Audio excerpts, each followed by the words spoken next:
The next project we're going to do is I'm doing an urn. I'm thinking this would be a very nice piece to use by the front door of our beautiful Old Town Hall and Museum here in Marietta. So I'm going to show you how you can use a container from summer or fall. I'm going to show you inside the urn. There's actually a pot inside the urn that still has the soil and the roots from my summer annuals, and I'm actually going to use that for the base to stick my greens in for my Christmas pot. It's just a very simple and cost-effective way, and also you don't have to get rid of that pot right now. You can just camouflage it. So what we're going to do is we're going to take some Leyland cypress and we're going to stick this in, go all the way around with a little bit of that. And I'm just sticking it right down in the soil. And that'll hold it in place, especially after it gets some moisture in it. Once the soil gets moist, it'll hold the greens in place very well. And I had some of these pre-cut, but basically we just have some fronds of Leyland cypress. We cut it to the size that we want, and then just stick it into, the town hall bell. Perfect timing. We're designing for the Old Town Hall and it's happy. Okay, so we have some Leyland cypress. Next we're going to do some white pine. And I'm just kind of putting that between the Leyland cypress. And we want to get a nice flow out the sides of the pots. And then I like to do that first, and then we'll go up with the arrangement. How do you know when to stop putting greens in? Oh, when you run out of greens, that's when I stop. No, actually it's totally up to how full and how you want it to look. There's no right and wrong way to do a pot. Oftentimes in the summertime when I'm looking at a plant and it needs to be pruned, my question is could I prune that in the fall and use that as a Christmas green? Most evergreens don't mind being pruned in the fall as long as you don't prune them extremely heavy, but you can save those branches that are in your way a little bit in the summer, knowing you're going to use them in the fall. Okay. Yeah, that's a great idea. And now I'm adding some boxwood. Boxwood is always wonderful to use at Christmas time. Boxwood and magnolia, both. And we're going to be using some of both in this. Any greens that you have in your yard, or you can reasonably snitch from your neighbors without them seeing you. We've done that a few times, but we usually do it at night so they can't see us. But since we're both gardeners, we can kind of prune where they won't notice that it's been done. Okay, so there we have our basic greens, and we have the form that we want. Turn this around just to make sure. Okay. And now magnolia, just going to put a couple pieces of magnolia in. This is the evergreen magnolia that keeps its leaves in the wintertime. Okay, now that I've added my magnolia pieces, basically my greens part of this display is done, and we're going to go over to John and see what he's going to be doing for us now. Well, now that you know how to fill an urn with greens, I'm going to start that way. And my urn is completely covered with greens. However, I didn't have soil in the pot, so I used a block of styrofoam, and I've poked my greens into the styrofoam. While Ron's going to show you how to decorate yours with berries and fruits, I decided I would like to make a topiary. So to make a topiary and to make it simple, you take a simple household piece that you can find anywhere. And you all know what this is, yes. Okay, I'm going to put this out at my front door. I'm going to put a block of foam in here, and I'm going to tape it on. Yes, if you hold that up there. Yeah. And I'm taping the block of foam in here so that the wind doesn't go off and take it away. I think I'll put another piece of tape on the other side. Now I'm using a floral tape that's designed for this. If you don't have this, a Band-Aid adhesive tape will do the same trick. But this is something that is available at all the craft houses. Okay. To make my topiary, I'm going to simply go in the center of my foam, poke that down in like that, and now all I need to do is fill it in with greens. We start with one in the top, one in the east. I'm using boxwood for this.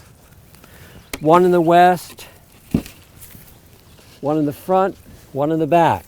I start by using this system of top, middle, or top, left, right, back and forth so that it doesn't take as many greens to completely fill this form. Otherwise, I end up stuffing it full of greens and it gets so heavy that it becomes top heavy. To hide the stem of the toilet plunger, I just wrapped it with floral tape to give it brown. You could also spray it with brown paint, but I just thought that looks a little more natural that way. So that hides and camouflages it. I'm also taking my boxwood and poking it at an upward angle so that it comes down. So here's a piece of boxwood. I'm going to go up into the foam, comes down. I'm going to try and hide my container as much as possible. Well, while he's working on his ball topiary, I'm going to show you how I'm going to be adding some color and some more texture to this, the pot we're doing here. First I'm going to add berries, and they're here. Now these are... I needed more boxwood. I noticed. These are berries on long stems that you can find at any craft store. So I'm going to be putting some of these in for some vertical extension in my pot. Okay, and these resemble the natural winterberry holly that a lot of you probably use at Christmas time or see in different places. This is artificial, but it's a very, very good facsimile of winterberry holly. And next... That was too high. Oh, yes, thank you. Okay, next we're going to be using some white branches. These are available at any craft store also. These are actually plastic. They do have natural wood ones that are painted, but I prefer the plastic because they hold up better in the weather and they also don't deteriorate. So we're going to be adding some white branches in here. I'm adding ivy, so I have boxwood and ivy. And the reason why I'm putting some ivy in, this is a little ivy that I grow in a pot in the summer. It's not your typical English ivy. This one's called Iva lace. It has a curly looking leaf to it. And it's a delicate ivy, helping to hide what I'm using as my container. Okay, but now we need a centerpiece for the pot. So let's see. Now this is something that I found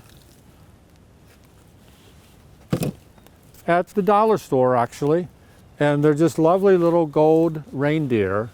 And I'm going to put these on picks and put them around the pot like this.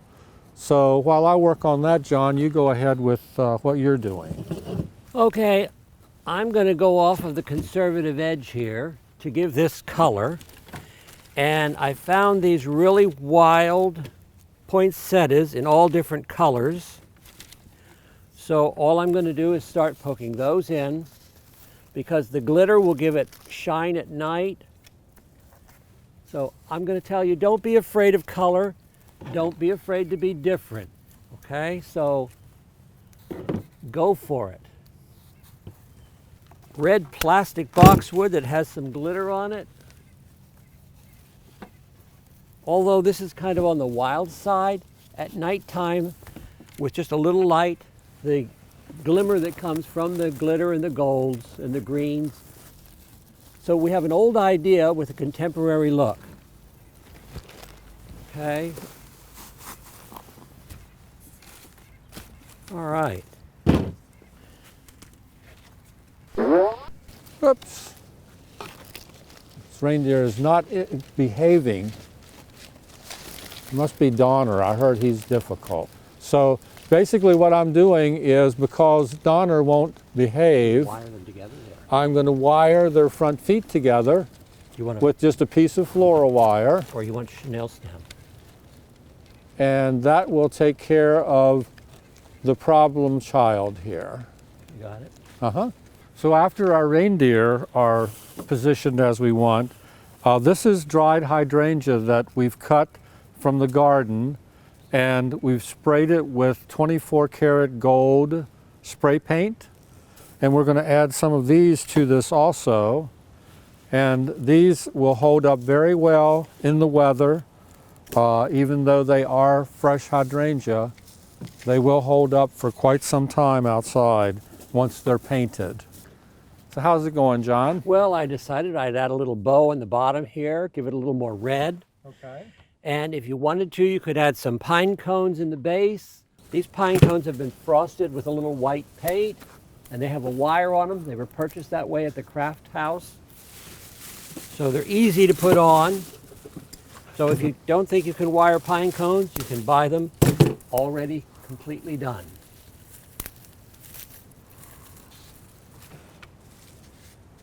Now, all right, how's that? There we go. Lovely. Now I would like to show you, if I can, a real quick topiary arrangement to make in the house. So I'll let Ron fill in the spots over here with boxwood. This would be something you can use inside a window to show off your creative talents or use on your table. I'm going to take a candlestick. Okay, it doesn't matter what the candlestick is. And then I'm buying something called an adapter. It again comes from the craft shops, and it is a little bowl with a rubber thing on the bottom that fits into the candlestick. Okay, so that goes into the candlestick. There's a piece of floral foam on the top of it. And the first thing I'm going to do to cover it up is I'm going to use some artificial grapes. And what I've done is I've tied these grapes together with a rubber band. So I simply place these over the top like this. I'll hold them in place with a fern pin that we've used before. Okay. And now I'm going to fill it in with little pieces of boxwood. So you see how simple this is and how quick this can become. And a wonderful little arrangement that fits a lot of different places in the home. And again, I'm going to put some of my boxwood so it's aiming down, coming up from the bottom to cover my container.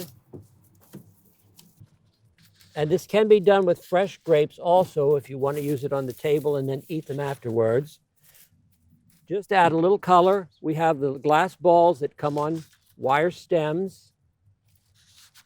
We'll poke those in to give a little color. And notice how simple and how quick this is. The only tool you need is that adapter container, which again is available at craft fairs or craft shops, and add whatever you'd like.